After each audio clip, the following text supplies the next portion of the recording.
Love is an industry. Love is a poem. Love is an ocean. Love is eat a lot of chocolate. A person can become great provided that they've read the complete works of Oscar Wilde.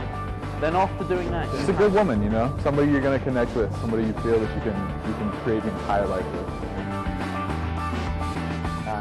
Prepare for death. I like to think that God created us because I don't know why God created us. I don't know. Somebody invented football. It's probably like one guy that invented football. Look how great that is. That changed the world. Whenever I go to the ocean and I see the water and it doesn't end, I realize it makes me feel the whole world is actually connected. Hell, wow. Not a place I want to be. Heaven, a nice, hot, beautiful beach. Enjoyment, we want satisfaction. I'm afraid of spiders. Deep, dark waters. I killer air monsters living underneath my bed. I'm afraid of being murdered, I'm afraid of being burgled, I'm afraid of being shouted at. You can't get everything you want. I prayed for children, and thank God I have 2 beautiful little girls. This life's amazing.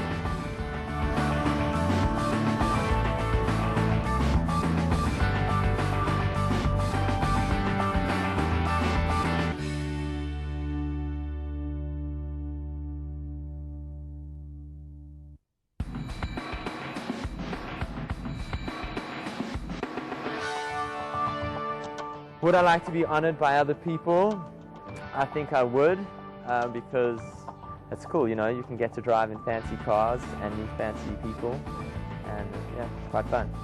Respected by others more so than honored by others. I think that I don't need honor, but I definitely deserve respect, just like every human being. Do I want to be honored? No, not so much. I don't really seek to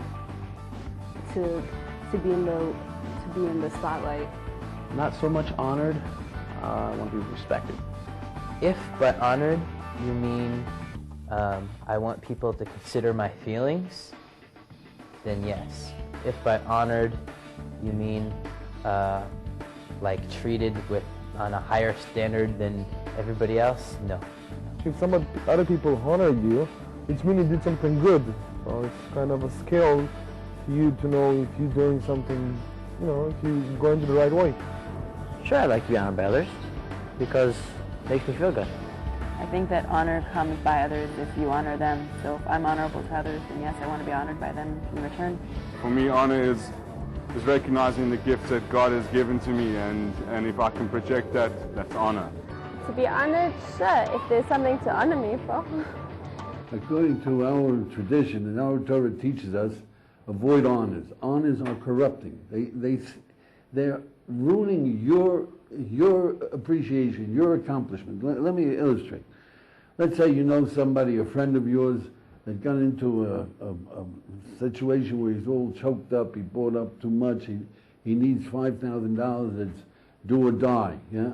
Now if you walk over to him and you tell him, look, here's $5,000, I know that you're in trouble, and I want you to have it, and it's my pleasure, that's a beautiful act of charity. It's a beautiful act of charity. You're going to feel great if you can part with the money. You're going to feel great. But let me tell you, if you take the trouble of getting that $5,000 to him through a third party, through somebody who says there's a gift that came through the mail, I don't know who it is, this is for you, and he doesn't even know that you gave it to him. Yeah? He doesn't know that you gave it to him. You know that you gave it to him. You saved this guy's situation. You're going to live with it for many, many more years of pleasure than if you gave it to him yourself and he knows who gave it to you. So in Jewish tradition, when you give charity, give it anonymously. But certainly don't seek honors for it. Don't ask people to make you a reception. And you know, that's corrupting it. That's getting something. You want to do something right, do it purely, because it's a good thing. And take pleasure in doing a good thing. And it's certainly the most terrible thing in the world is to seek honor for what you have. Like, you know who I am? People, if they're proud of something, you can know that they're proud of it because you just talk to them as an acquaintance. You talk to them, and in the first 10 minutes it's going to come up that he won the Wimbledon, or he's got a PhD, or it'll just come up accidentally in the conversation. Now that's bad. That means that the guy is living with asking for people's approbation, for people's appreciation. Appreciate yourself. You do something right, you feel good, you're helping people, you're fighting for a good cause. Thank God. I like to show off my biceps. I like to show off my pearly smile. Myself, my personality. I know how to sing. I don't know, a lot of things. I just can't think about them now. I'd love to say my six-pack, but I put on a lot of weight, so those are the old days. My wide breadth of useless knowledge and witty repartee. So if somebody pays you a compliment, you know, you made a beautiful speech, or you dealt with an irate man in a wonderful way. It's so wise of you. That speech was so great. We instinctively we say, "Oh, it was nothing. It was just lucky. We're trying to disparage it. That's the wrong way to avoid honors. But the best thing is you say, "Thank you very much. It's kind of you to say that. You know, I really appreciate that comment." It makes you feel good. Like this, you're knocking yourself. It's not. No, that's not the way. But we're doing it because we know it's no good to get honors. It's somehow corrupting. The best way, somebody gives you a compliment and it really moves you, you know that it's an honest compliment, the best way is if you can say, "Thank God I was able to do it. I really appreciate the Almighty gave me that opportunity." When I get a compliment, I normally say, "Thanks, you're not the first to say that." Usually I say thank you. I don't really like compliments. I guess I get slightly embarrassed, but that's my own internal personality thing going on. I'm genuinely thankful to a person when they give me a compliment. This is stuff like that just makes my day, you know what I'm saying, baby? Sometimes I say stop. If it comes from some beautiful woman or something like that, I usually sort of get a bit coy and shy, but somehow try to pull off some kind of James Bond thing, but it usually doesn't work. But anyway. I'm usually very bashful and I don't like taking the compliment, but lately I'm trying to get better at that. Accepting it is always a good thing. The one exception to this, the one exception that we appreciate in the Jewish tradition, is when your gift, when your honor, when somebody's giving you honor, will lead to a lot of good things. For example, if you show that you're a volunteer and others will volunteer, so you say, "I volunteer," and others say, "Yeah, he does it, I'll do it too." Or when you give charity, and you say to the man who's saying he's working for the sick, you say, "I have 5 friends. Tell them I gave $10,000. They'll give you something, maybe even to give more, because they'll be competing with me." Or if do a dinner in my honor, and all my suppliers will have to cough up money, so the charity will get a lot more money. So when your honors lead to better deeds, to other people joining, to people being inspired, then go for it. Go for it, and try not to appreciate the honor too much, but the accomplishment. That's what really counts.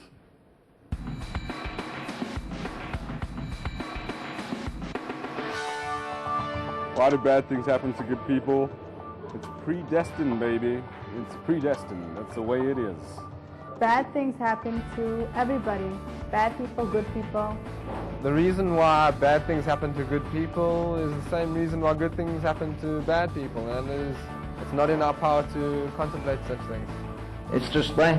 There may not be any specific reason. I think, we all have free will, and the world runs its cycle. Sometimes bad things happen, and there might not be a specific reason for it. Well, you can't really judge a good thing or a bad thing, you know what I mean? Bad things happen to good people because of something they did in their past life. I think there's a lot of mystery in the world, and a lot of things that we don't truly know. Better that you get the pain in this world and get it in the next. Because what is bad and what is good, it's all definitions of what. Why do bad things happen to good people? Well, in our tradition, everything is l'tov. The Almighty loves us like we love our children.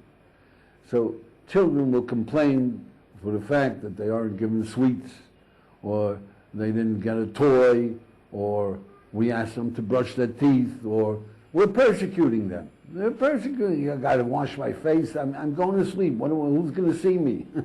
We're persecuting them. Parents understand that for health reasons you should wash up. Parents understand you got to brush your teeth to keep them. Parents understand a lot of things that kids don't understand. The Almighty understands a heck of a lot more than we do.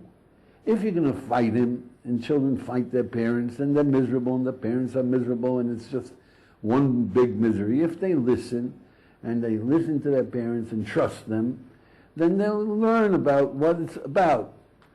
Bad things happen to good people is in order to teach them something. That's the only reason. The Almighty does not take revenge on His children, just like we don't take revenge on our children. He doesn't demand justice from us. He's trying to wake us up. He's trying to get us to realize what is important. He's trying to teach us. If we listen and we trust Him, we will grow. Anybody who's gone through tough times and accepted it, instead of complaining, knows that he's grown considerably.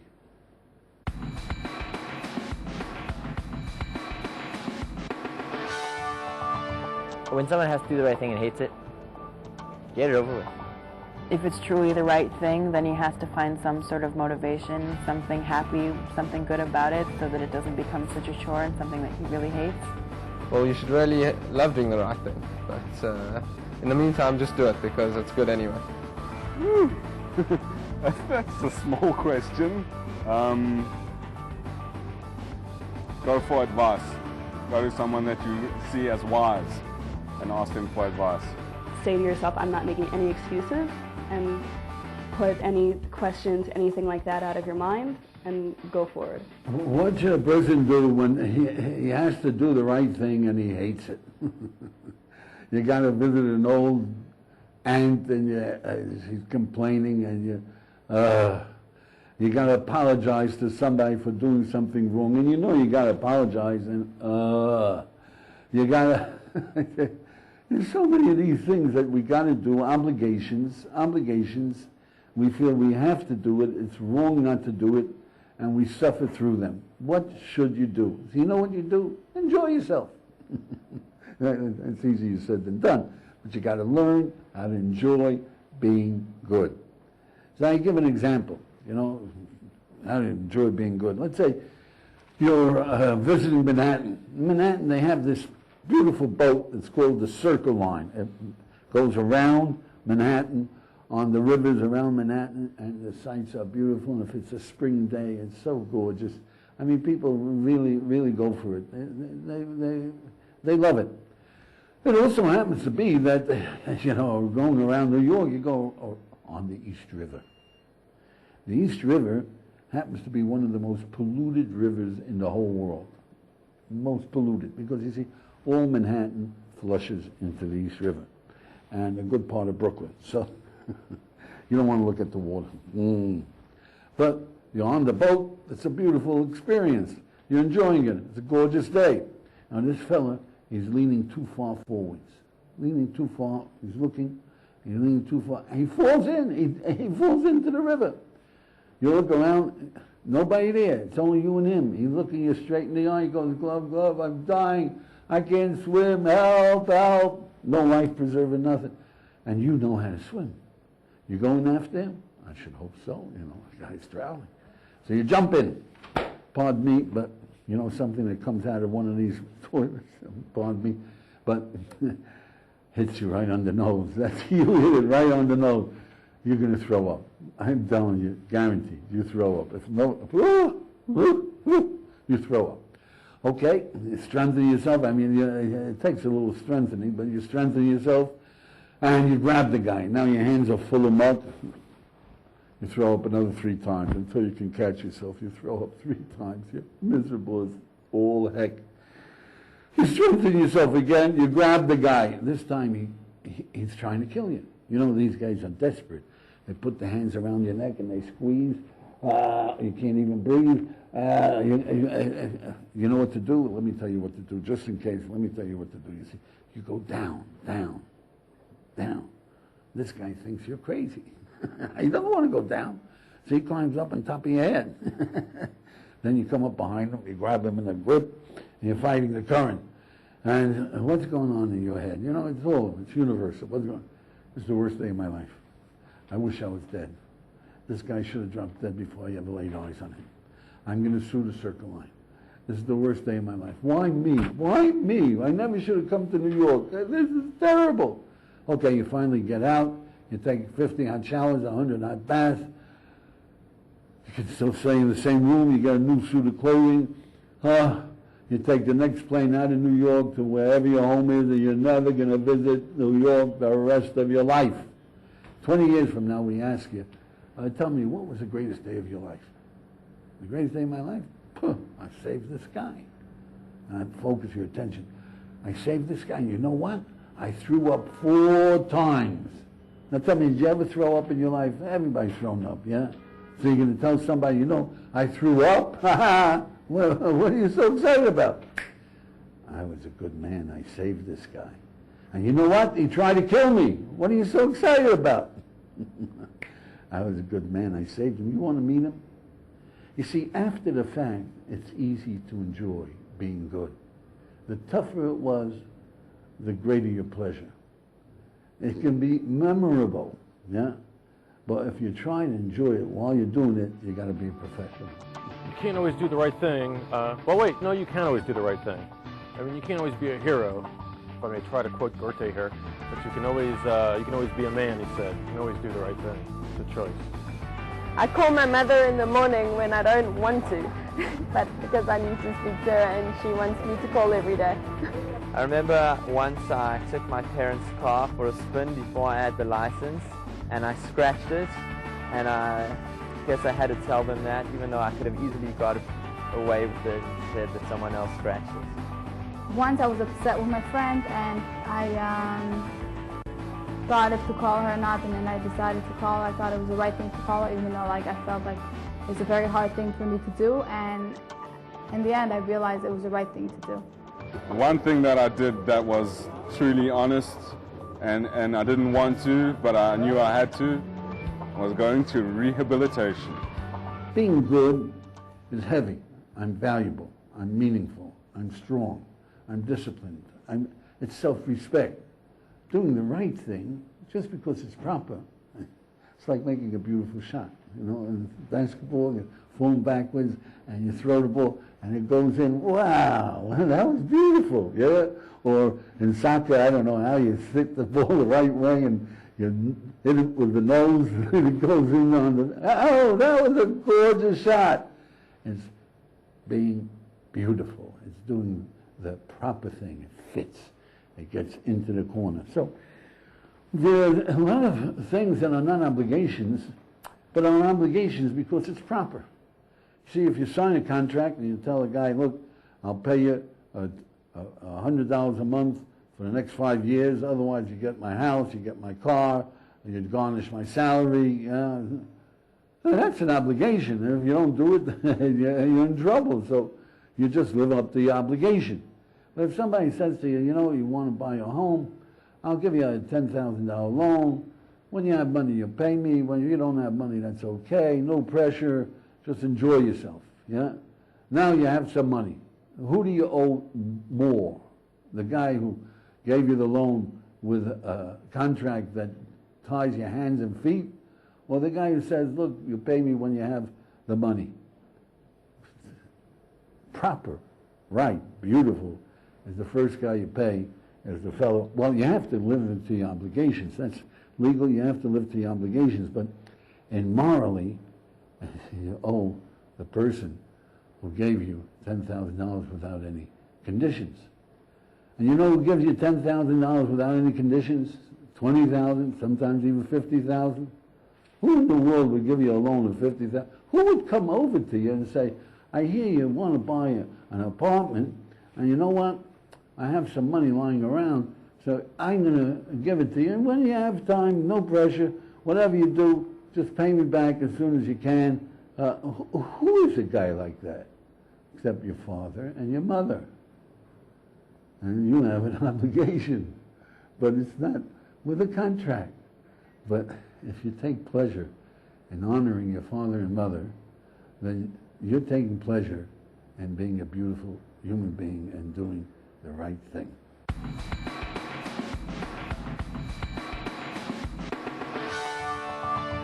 One should always listen to what other people have to say. He might learn something about them or himself.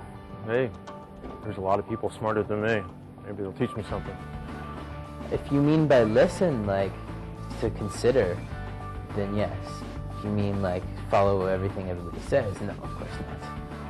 Should I listen to everything that everyone has to say about me or to me? No. I think that a lot of people don't know what they're talking about. You should always listen, not necessarily pay attention. Why do people have to listen to one another? If we wouldn't listen to one another, this would be a chaotic society. We have to listen to one another. You never know what you can learn. Everyone has something to offer, even if you agree with it or not. There might be some aspect that you can incorporate. One should not listen to what everyone has to say because a lot of people are talking a lot of nonsense. If you don't listen to what other people have to say, you'll never learn anything. I like to listen to people who I respect, and I don't listen to others that I don't feel know much about me. Yeah, so in Judaism we say that you gotta trust people. No, trust people doesn't mean that you give them complete, you accept whatever they say is true, yeah? But if somebody's telling you, look, you're selfish, yeah? He's trying to teach you something, yeah? Now, of course he shouldn't say it that way, and of course it's ridiculous, you're not a selfish person, yeah? But there's something ticking that guy, yeah?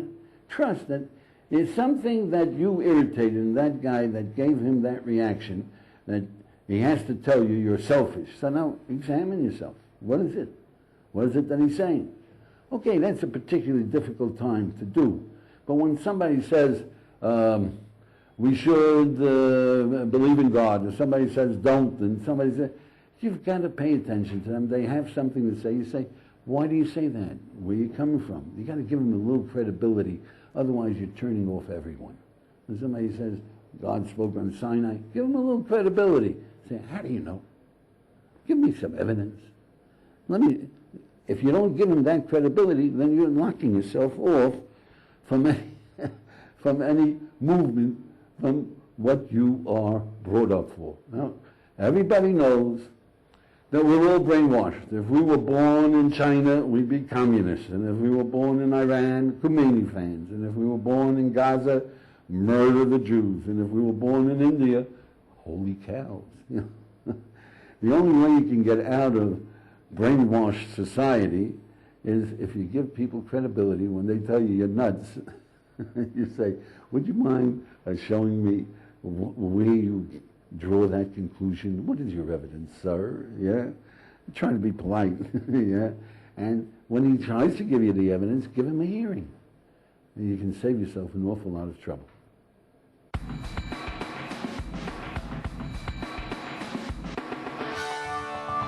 Good question. That's a very, very good question, and I'm glad you asked that question. I have no children of my own, so I can't really speak from my perspective, but I would love for my future children to love me. You think they don't love you because they feel that you don't love them, so you have to show them that you really do. You can't. You can love them and hope that they'll love you. That's a really good question. This is really hard because I've never had kids. It's hard to dish out information, like answers to questions that you've never dealt with. But I guess teaching, I think a lot of it is giving your child respect and affection. I think physical affection is really important for children at a young age. If I had kids and they didn't like me, I guess it would be important to not try to be someone else and to just be true with them. You don't want to get your children to love you. You want to just give love, and if you give love, it comes back. Parents are dying to have their children like them, yeah? And unfortunately, parents sometimes have a problem. Now, the easiest way to get people to like you is to give them pleasure. You give them gifts. You imagine somebody gives you a Cadillac with a chauffeur, with a year's supply of gasoline, yeah? He's a wonderful guy, he's a nice guy. Parents give their children everything in the world. They take care of their children, and sometimes children are angry at their parents, despise their parents. What the heck is wrong? So you've got to realize one thing. In order to be liked, in order to be loved, you have to make sure that you're giving a gift in a way that people appreciate. You give a gift in a way that people appreciate, they love you. I would say a parent can get his child to love him by giving him a lot of candy. I think you can get your children to love them by either spoiling them rottenly. I recommend that, especially to my parents. But otherwise, I guess just discipline them in a nice way. Parents love their children. They give their children gifts. So if they give their child a gift and take pleasure and smile when they're giving a gift and watch the kid using it and it's obvious that they're taking pleasure, so the kid is having pleasure, then he'll love his parents. If they say I love you and they show it to the kids, the fact that parents think you take it for granted. I mean, after all, my children know I'm doing everything for them. I'm slaving for them. So what's the matter with you kids? Why don't you wake up in the morning? Why do you aggravate me? All they hear is the criticism, and they think my parents don't love me, and they resent their parents, and they give it back, resentment. My father did it by being a good teacher and exceptionally kind. Best you can do is just to continue to love your kids unconditionally and realize and hopefully that it's a phase that they're going through, that they just don't realize and understand the relationship. For your wife and your children and those that you are close to and you love, make sure you're sending the right message, a message of love, a message of pleasure in them, a message of wanting to give them gifts, and you'll never have trouble with them at all. I don't think it should take much. Just, be a parent, love them, they'll love you back. If you love them, they'll love you. And be a model of the person that they should be, but not set an impossible standard for them to follow. If you have any questions or any comments, anything at all, we're interested. Please call.